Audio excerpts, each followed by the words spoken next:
Teachers of Reddit, what is the most depressing thing your kids have said? I had a student that frequently lingered in my classroom after school. She often looked ill and was always very weird. One day she opened up to me and said that her mother and her live-in boyfriend shot up heroin every night. I told my principal after she spoke to me, and she informed that CPS was already involved. A few days later the same girl told me that her mom and boyfriend would shoot her up with heroin and tell her that she couldn't tell anyone they were still doing it because she would get in trouble for doing it too. She asked me to keep it a secret, which I obviously couldn't because she was worried she'd get arrested for drug use. She no longer lives at home, thankfully. One of my students, who was always in a good mood, came into the class looking very down. She was not acting her usual self. I had to get onto her several times for being on her phone. Again, very unlike her. She asked if she could speak to me in the hallway. Kid, I'm sorry for being in such a bad mood today. Can I tell you why? Me, of course. Kid proceeds to take her cardigan off. She had a tank top on underneath and showed me welts that she had gotten the night before from her mother beating her with an electric cord. She says, "My mother beat me for no reason last night and I don't know what to do." Sadly, it was not the first time I had to report. I teach pretty much exclusively college freshmen, and by that point they all have that fatalistic sense of humor anyway, but it gets real sad when they get to the end of their rope. Nothing specific that I can remember, but a lot of why did I think I could make it in college? I'm too stupid for this. I should drop out. And they actually mean it. Stuff like that. Monday, however, a student asked to talk to me before class and said, "I know this paper is important and all, and I don't want you to hate me, but I couldn't get my paper done. And I'm used to this sort of thing. I mean, it's just natural." But then he take a deep breath and blurts out, "My dad called me last night and told me he was leaving my mom and moving away, so he's leaving me too, and I just couldn't deal with it. I'm really sorry if you're mad at me. It just hits me hard when they have to deal with more than they should, and on top of that they think I've formed a personal opinion of them and that I'm going to think badly of them based on something like this." I ran holiday science workshops filled with brainy kids, as you'd expect. There was an 11-year-old girl who was brilliant at everything. The content was clearly beneath her. Very quiet, respectful, well liked by the other kids. Her parents were moving soon because she received scholarships to a prestigious school. Whenever her dad came to pick her up, he was obviously proud, telling me about all her achievements, how she was in advanced classes, just won all these sports awards too, etc. Showed videos and photos of her winning all these soccer games. They enrolled her younger brother in similar sessions. He gave it a go in the first few but really struggled, always the last to finish, and felt his work didn't look as good as the others. Looked embarrassed to ask for help. He screamed at his sister when she tried to fix his circuit. Eventually he just began acting out, putting off the work, challenging me to get a laugh out of the other kids, messing around. After a disastrous month he stopped trying altogether. He just came in one afternoon and sat there, not doing anything. I tried to engage him in the activity and said if he didn't like what the other kids are doing, we could pick anything else he wanted to do. He said something like, "What's the point? My parents will never love me as much as they love my sister." I've had a lot, but one morning 2 students came in early to my room and asked if they could use my student computer. I said sure, and figured that they just needed to finish a project and knew I always got to school early. Nope. Turns out their best friend was murdered 2 days before because he wouldn't give his money he earned to someone trying to rob him. His family needed the money to not be homeless, so he died trying to look out for his family, and for like $80 or something. My students were creating flyers and a GoFundMe so they could try to help the parents not be homeless and to afford a funeral. To make matters worse, the kid was murdered on a Saturday. He was left to bleed out and die, to be found the next morning. The fucking murderer came to my school on Monday, as if nothing had happened. Cops pulled him out of the class in the middle of the day once they had figured out it was him. MS. Spidey, do you know how to get local electric company to turn your power back on? I get paid today, but they pay me on a card, so do I get out cash and get a money order, and where do I take it to?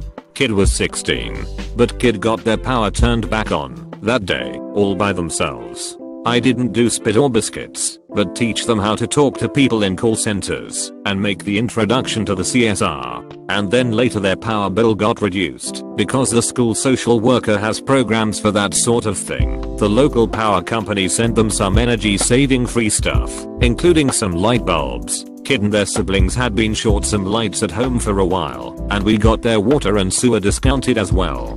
School social workers are pal. Their surviving parent was trying. It's just hard with a parent of their own who isn't well. That many kids and 2 fast food jobs. Kid is in college now. Damn near full ride. Commutes from home to save money. Puts their housing stipend towards the family rent, utilities, and gas for their own old Toyota. Their parent looks like they just took their first breath in 10 years. I'm proud of all my students, but especially that one.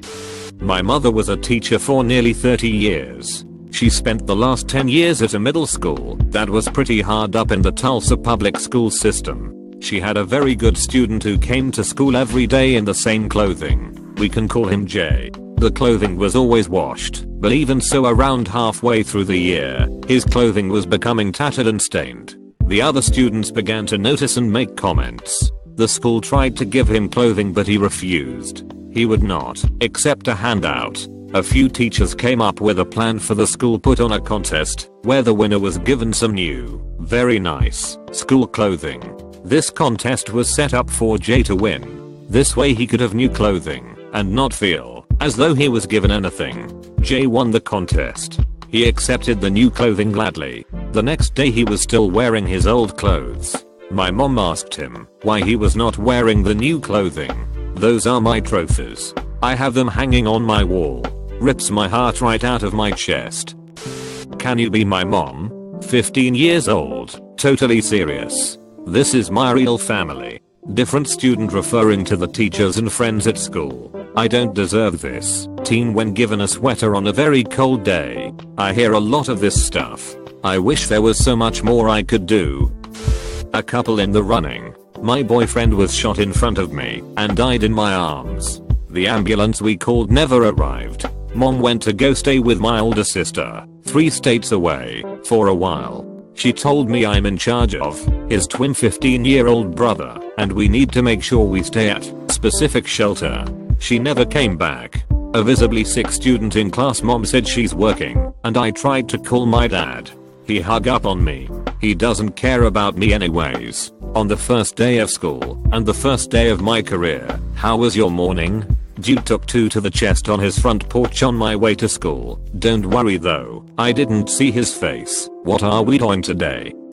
A 6-year-old preschool kid took my hand and wanted to show me something he had drawn. The drawing was in dark colors and sort of angry looking. He explained that he had drawn his heart, which was broken and hurting very bad. He said it wasn't any fun when his heart hurt like that. He was often being excluded from the group by his classmates, sometimes even bullied. He didn't have the social skills to communicate well with his friends, which led to him being very misunderstood, even though he always meant well. Had a kid read a story about a dog being cloned, but she latched onto the part where the dog died and started bawling. I took her out for a walk to calm down and asked her if she had any pets. She used to have a dog, but it chewed a shoe, so her parents gave it away. She used to have a cat, but it scratched dad, so they gave it away. They had a lizard, but parents forgot to feed it and it died. On and on and on. This string of horrible pet owner stories. I really regretted opening that can of worms, but it did take her mind off the story and she stopped crying. I've only been teaching for around 9 months, but one sticks out. I do a lot of one-to-one work with a reception age child, 4 to 5, who has quite severe ADD and needs constant supervision. I get to take him outside and do gross motor work with him, and I've really took a shine to him. Broke my heart a couple of weeks ago when he was stopped by the deputy head and told off for running down the corridor. He burst into tears, which is completely unlike him, and said, "I just can't get the naughty out of my brain." High school teacher at a school for at-risk youth, so I get a lot of depressing shit. I really bonded with one student about comic books and even let him borrow my first edition Umbrella Academy comics. He was homeless and living at a friend's house on a yoga mat on the floor for the better part of a year. He asked me to adopt him. Wish I could, buddy. I wish I could. My students are the reason I want to become a foster parent though. It's depressing, but my teacher said it to me. Why don't you have any friends? Do you want me to talk to the other kids? To add you to their group? Proceeds to tell a group of children to add me to their group, and being rather loud. Other kids, HMM.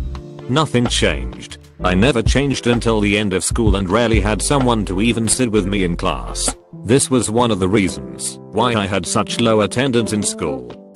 Already made a comment, but I've been thinking about his thread because this is my life every day. Other moments in my career that have touched me. Student of mine drops out to get a job. Happens quite a bit because of the economy where we live. Student in question is couch hopping and trying to support himself and can no longer afford to not work, so I don't see him for 6 months.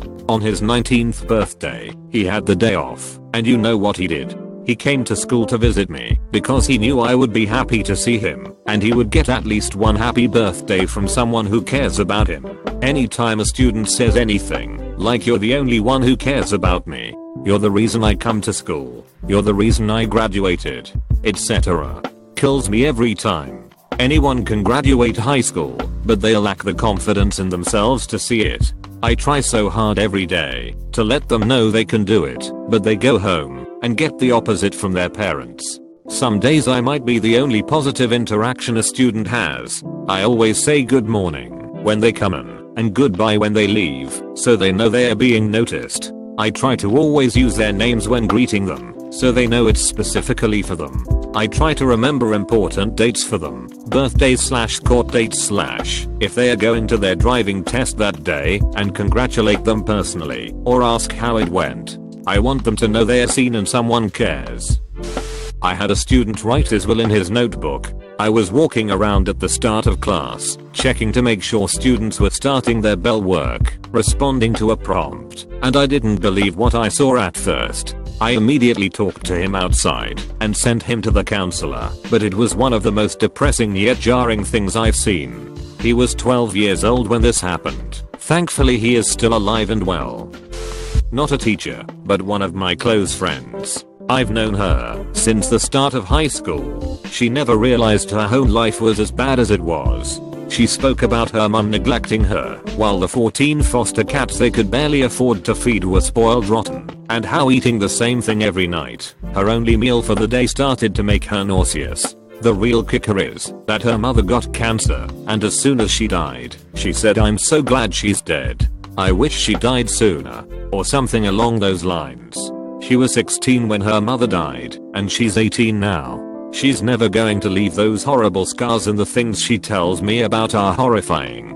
She lives with her dad now, and has a proper home, regular good meals, etc. I have no idea how her dad didn't get custody when she was a child. He's an amazing dad to her, and would probably do anything to help her more. I have a student with severe AD. He's always talking and interrupting in class, but doesn't seem to be able to stop. He'll also get up and bother other students, etc. His parents have refused to try any way to help him. All the other kids hate me, don't they? It breaks my heart that it's true. Oh, this kid is also 8. My student told us that her mom was taken by ambulance to the hospital the night before after she stopped breathing. The other kids pressed her on what happened, and she just shrugged and said her mom would be okay. 2 days later, I got the word that her mom was brain dead. Her daughter had no idea. That Friday afternoon, I let the kids have an extra recess and watched my student play and laugh with all the other kids in the sun, knowing that she might not be happy like that again for a long time. Note to the teachers: when I was about 15 and going through some rough stuff at home, I wrote that I wanted to die in the back of my maths book one lesson.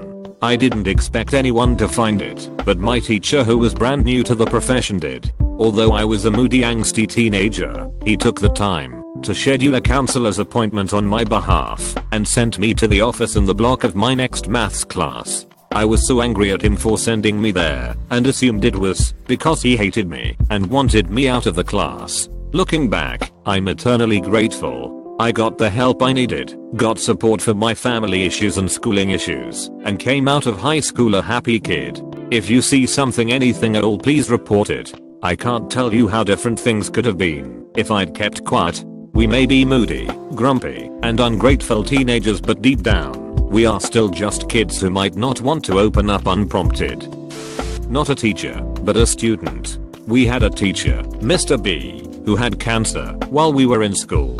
He took a break from teaching, and a few months later a kid in my class, who had a history of just pure violent outbursts, said to a maths teacher, Mrs. S, that she wished Mrs. S had cancer, not Mr. B. Mrs. S broke down into tears, obviously. Have to admit I had no idea what to say, and the kid got the royal shit beat out of him by other students for it.